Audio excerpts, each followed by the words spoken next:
ओम श्री परमात्मने नमः। अथ तृतीयोऽध्यायः। ओम पूर्णमदः पूर्णमिदं पूर्णात् पूर्णमुदच्यते पूर्णस्य पूर्णमादाय पूर्णमेवावशिष्यते। ओम शांति शांति शांति। अर्जुन उवाच। महात्मा अर्जुन ने प्रार्थना की, हे जनार्दन, हे केशव, अब तक आपने जो कहा है उससे लगता है कि कर्म से ज्ञान श्रेष्ठ है। अतः जब आपकी ही दृष्टि में ऐसा है तो फिर मुझे स्वजन वध रूपी घोर कर्म में क्यों लगा रहे हैं? और यदि ऐसा नहीं है तो आप ज्ञान एवं कर्म को मिला जुला कर क्यों कह रहे हैं? मेरे लिए जो श्रेष्ठ है वही क्यों नहीं कहते? तत्किम कर्मणि घोरे। घोरे का तात्पर्य यहाँ पर अघोर कर्म मानना चाहिए। जो घोर से भी घोर हो उसे कहते हैं अघोर। अघोर का अर्थ है तामस एवं राजस कर्म। जो तांत्रिक हैं वे तामस साधना करते हैं, वे ही मारन, उच्चाटन एवं विद्वेषण रूप अघोर कर्म क्या करते हैं। क्रोध के आवेग में वे ही स्वजनों तक का वध कर देते हैं। इसलिए तामस आहार एवं व्यवहार करने के कारण से वे ही अघोरी कहे जाते हैं। यहाँ घोरे शब्द का तात्पर्य बहुत गहरे से लेना चाहिए। अर्जुन मन ही मन सोच रहे हैं कि कहीं ये स्वजनों का वध कराकर मुझे अघोरी तो नहीं बनाना चाहते। ये ऐसा सोचे भी तो क्यों नहीं, क्योंकि स्वजनों से तो इन्होंने कभी युद्ध किया ही नहीं, इसलिए कि इससे पूर्व इस प्रकार के युद्ध करने का अवसर आया ही नहीं था। यहाँ तक कि जब भगवती द्रौपदी का चीरहरण हो रहा था तो भी इन्होंने युद्ध नहीं किया, जबकि उन दुष्टों से, नीचों से युद्ध करने का सुनहरा अवसर था। किंतु स्वजन होने के कारण से ही उन लोगों को इन्होंने छोड़ दिया था। महात्मा अर्जुन के हृदय में संदेह हो जाना स्वाभाविक है कि ये माधव स्वयं तो युद्ध कर नहीं रहे हैं, इसलिए कि अपने को ये महत बुद्धि वाले अर्थात सांख्य योगी समझ रहे हैं। अब सांख्य योगी धनुष बाण उठाए कैसे? वह तो युद्ध करता ही नहीं। इसलिए इन्होंने युद्ध न करने का संकल्प ले लिया है। इनके मत में ज्ञान श्रेष्ठ है, तभी तो इन्होंने संपूर्णता से ज्ञान योग को स्वीकार कर लिया है। लगता है पितामह भीष्म को भी ज्ञान योग ही श्रेष्ठ मान्य है, लेकिन वे स्वजन मोह के कारण से अधूरे ज्ञानी होकर रह गए हैं, इसलिए आधा युद्ध कर रहे हैं। वे हम लोगों को मारेंगे ही नहीं और युद्ध करेंगे। अरे यह ऐसा कैसा युद्ध है? महात्मा अर्जुन के मन में अब उथल पुथल होने लगी है। उन्होंने सन्यासियों की बड़ी कहानी सुन रखी है कि वे आग नहीं छूते, कर्म नहीं करते, चाहे जिस घर से भी रोटी मांग कर खाना उनका जन्म सिद्ध अधिकार है। यही नहीं, प्रभु ने अभी अभी स्थित प्रज्ञ सन्यासियों की भूरी भूरी प्रशंसा अर्जुन के समक्ष कर दी है। अतः इस कारण से भी उनके मन में सन्यासी बनने की विशेष कामना हो गई है। किसी को भी मोह हो जाता है तो उसके मन में दोष दर्शन की संभावना विशेष हो जाती है। यही कारण है कि वे भगवान में ही दोष दर्शन करने लगे हैं कि अपने तो युद्ध न करने का बहाना बना लिए और मेरे को कहते हैं कि युद्ध करो। इससे सिद्ध होता है कि धर्म युद्ध नहीं है बल्कि अधर्म युद्ध है। यदि धर्म युद्ध होता तो ये राजा के पद पर हैं, अपने को दो भागों में क्यों कर लिए? नारायणी सेना को उधर कर दिए और अपने इधर हो गए। यह तो कोई धर्म की बात नहीं बनती कि मैं युद्ध नहीं करूँगा। फिर आप आए क्यों? चलो मैंने आपको मांग लिया, वह बात अलग है। आपके हाथ में चक्र है, यह भी बात अलग है। लेकिन मैं युद्ध नहीं करूँगा ऐसा कहने से तो यही सिद्ध होता है कि आप पाप से डर रहे हैं कि कहीं माँ गांधारी शाप न दे दे, कहीं बड़े बुजुर्ग आदि शाप न दे दें। यदि इनके अनुसार हम लोग संपूर्ण सही होते तो राजधर्म के नियम अनुसार ये सेना सहित हमारे पक्ष में होते। यह तो यही बात हुई कि आधा तुम सही हो, आधा दुर्योधन सही है, अतः मैं दोनों भागों में बंट जाता हूँ। इनके द्वारा ऐसा करना तो मनमाना कर्म धर्म माना जाएगा। परम स्वतंत्र ने सिर पर कोई, भावई मन ही करूँ तुम्ही सोई। महात्मा अर्जुन भी नारद जी जैसा ही सोचने लगे हैं। नारद जी ने सोचा था कि इन्होंने अर्थात भगवान ने, भगवान शंकर शादी करना नहीं चाहते थे, उनकी शादी करा दी और स्वयं तो लक्ष्मी लेकर घूम ही रहे हैं, और जब मैं शादी करने चला तो बंदर का मुंह ही बना दिया।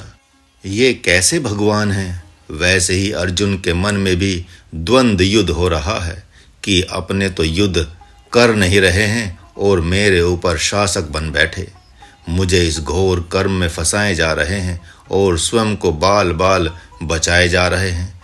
इससे तो अच्छा होता कि ये और पितामह दोनों ही संन्यास ले लेते। आज ये रथ पर नहीं रहते तो कम से कम युद्ध तो नहीं करना पड़ता। लगता है इसी चालाकी को देखते हुए इनके बड़े भाई बलराम जी ने इस युद्ध से संन्यास ले लिया है। मिली जुली बात कहने का क्या प्रयोजन है? खिचड़ी पकाकर परोस देना। अरे जिसके पास रोटी खाने की सामर्थ्य है वह खिचड़ी क्यों खाएगा? कहीं ऐसा तो नहीं है कि उन्होंने मुझे तुच्छ समझ रखा है? क्या मैं महत्व बुद्धि वाला नहीं हूँ? कहने को तो ये एक तरफ से हे महाबाहो, हे परंतप कह रहे हैं, तथा दूसरी तरफ तुम युद्ध करो ऐसा भी कह रहे हैं। ये दोनों बातें विरोधी हैं। ये मुझे घोर कर्म में क्यों लगा रहे हैं, जबकि स्वयं तो ये घोर कर्म से दूर जाकर सारथी बन बैठे हैं। इसलिए कि सारथी युद्ध से बाल बाल बचा रह जाता है। बहुत सी शंकाओं का जन्म हो चुका है महात्मा अर्जुन के मन में। वे मानो कह रहे हैं कि जैसे हंस दूध को अपने अम्लमय होठों से फाड़कर उसका रस सार भाग ग्रहण कर लेता है, वैसे ही आप चाहे तो कर्म और ज्ञान को पृथक पृथक करके मेरे लिए निश्चित कह सकते हैं कि तुम लो इसी के अधिकारी हो। अब युद्ध के मैदान से साधकों के बीच चलते हैं, जहां वे इस मंत्र के माध्यम से अपने मन से भी उठने वाली ऊहा पोह रूपी कल्पनाओं को जानना चाहते हैं।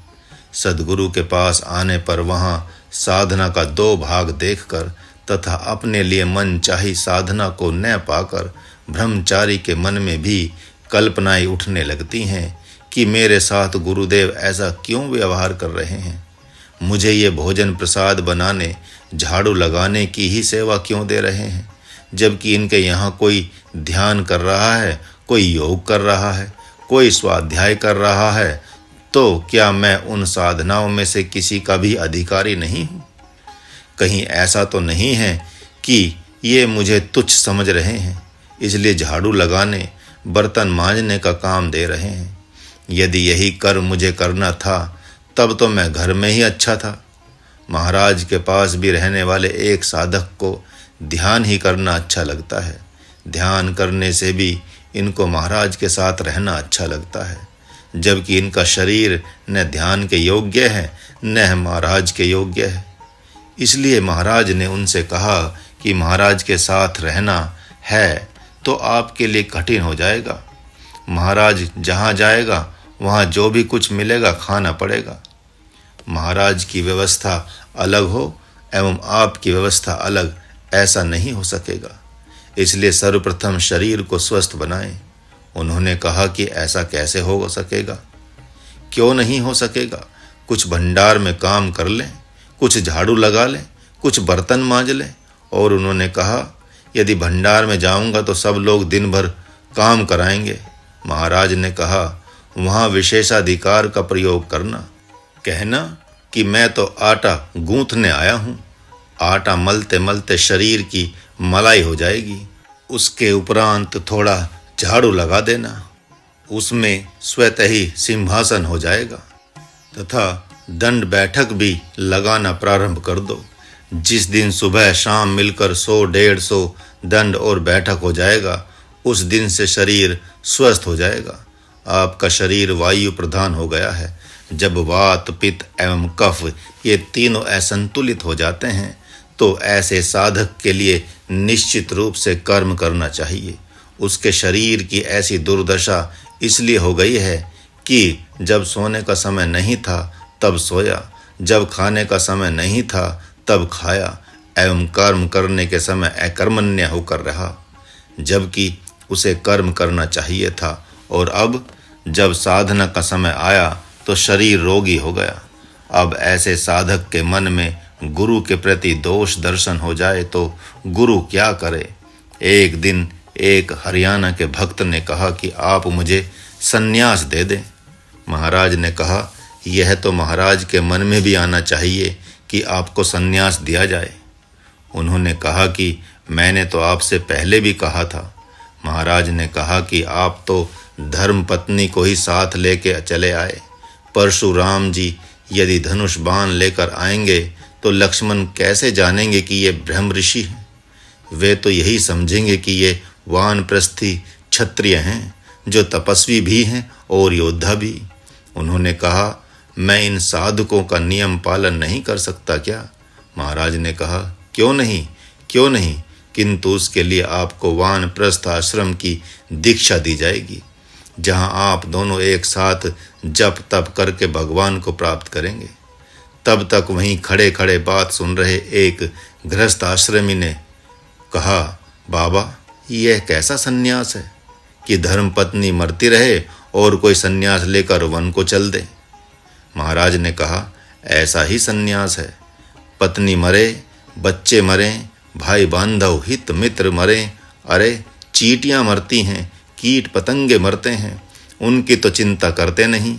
यही नहीं, जो स्वयं भगवान को नहीं जानता वह भी मरा ही हुआ है। एक समय था कि उस मरे हुए पुरुष ने स्त्री को स्वीकार कर लिया, और जब सही अर्थों में जीने की कामना हो गई तो फिर वह उसे त्यागेगा।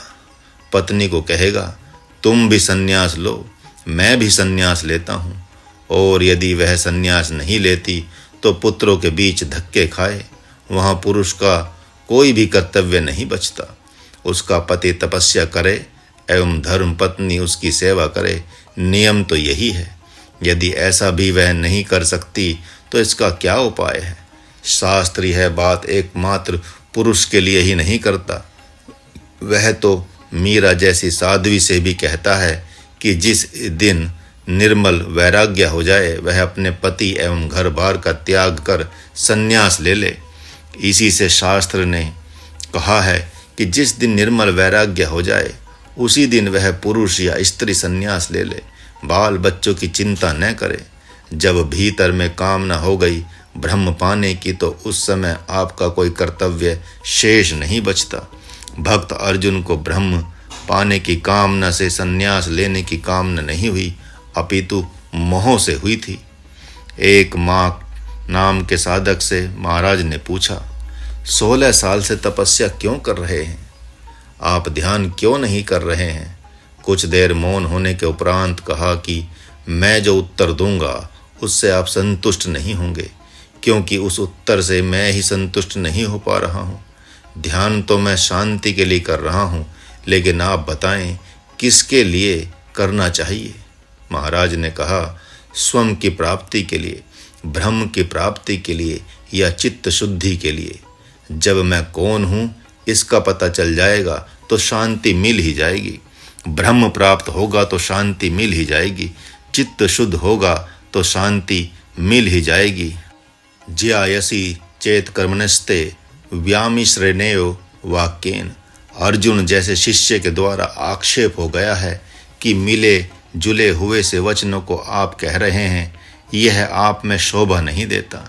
ये दोनों शिष्य गुरु एक ऐसे युद्ध के मैदान में हैं जहां एक कहता है कि तुम धर्म युद्ध करो, अनार्यों किसी बात क्यों कर रहे हो? ये बातें तुम्हारे में शोभा नहीं दे रही हैं। यह तुम्हारा व्यवहार न स्वर्ग को देने वाला है न कीर्ति को। उसका प्रतिकार दूसरे ने अर्थात अर्जुन ने कर दिया कि मिले हुए से वचनों को आप कह रहे हैं, अतः आप में यह बात शोभा नहीं दे रही है। जब शिष्य अपने आप को समर्पित कर देता है, वह सद्गुरु के पास प्रस्ताव रख देता है कि मुझे क्या करना चाहिए, क्या नहीं करना चाहिए, तो सद्गुरु ज्ञान के साथ कर्म का योग लगा देते हैं। मानो वे कहते हों कि ज्ञान और कर्म का अन्योन्याश्रय संबंध है। सहसा यही बात समझ में नहीं आती है। महात्मा अर्जुन ने यहाँ सामयिक प्रश्न किया है, इसमें अन्यथा दोष नहीं है। वे कहते हैं, स्वजन वध से होने वाले उत्पात से मेरी बुद्धि तो पहले ही भ्रमित है और आप अलग से भ्रमित कर रहे हैं। यह बात अच्छी नहीं है। इतना आप जान ले कि जितना इस युद्ध का भागीदार मैं हूँ, उतना ही आप भी होंगे। ऐसा कहकर महात्मा अर्जुन ने भगवान के चारों तरफ घेरा डाल दिया। वे घेरा डालकर भगवान को बांधना चाहते हैं। महत बुद्धि का यही लक्षण है। वे विवेकवान एवं चिंतनशील शिष्य हैं। वे कहते हैं कि आप मुझे पीठ पर लेकर गमन करना चाहते हैं या कंधे पर। कोई एक बात करें, हाथी के पीठ पर बैठूं या उसकी गर्दन पर, यह तो महावत ही निर्णय करेगा।